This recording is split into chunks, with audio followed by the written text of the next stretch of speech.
All right, we are going to get this done, okay? We're going to get through these two, and then we'll practice a bunch, okay? This is a lot of videos, but it's all one page. So the sum is what we're looking for. The number of terms is pretty easy to find. This means that we go from the first term to the 50th term. So that means that there's actually 50 terms from 1 to 50, okay? Then to find the value of each of these, all you do is you put 1 into the formula that they give you. So that would be 2 times 1 plus 1, which is the number 3. And then to find the last term, you would just put in the 50.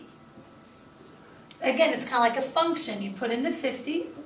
2 times 50 plus 1, that's 100 plus 1. So the 50th term would be 101.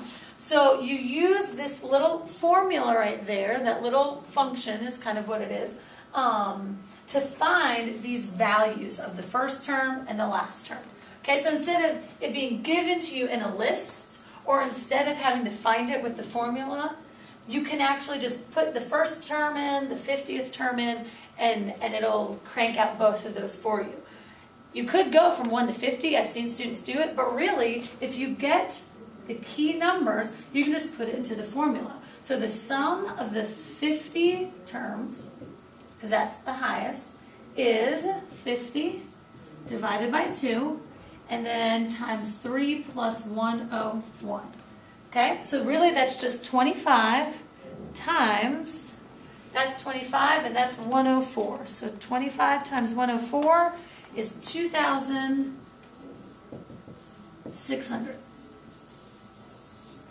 Okay, so again, the notation is new, but if you're paying attention to kind of what it means, it's pretty easy to follow.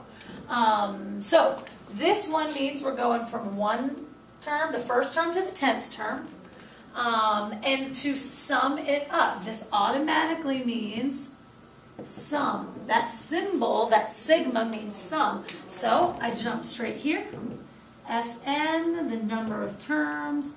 What's the value of the first term? And I'm going to go ahead and say what's the value of the 10th term, because it goes from 1 to 10. So there's 10 terms.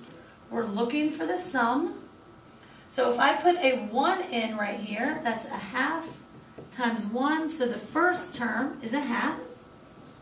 And then if I put in the number 10 right here, a half times 10, I hope you can see that. A half of 10 is the number 5. So the first term is a half. The last term, that 10th term, is 5. And all I did was put in 1 and put in 10. Okay? To get those two numbers.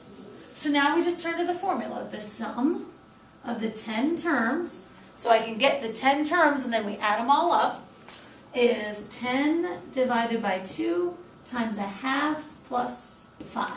So first term plus last term, 10 divided by 2. So that's 5 plus 5.5, or times. 5 times 5.5. Because that's the number 5, that would be the number 5.5. So we multiply those. 27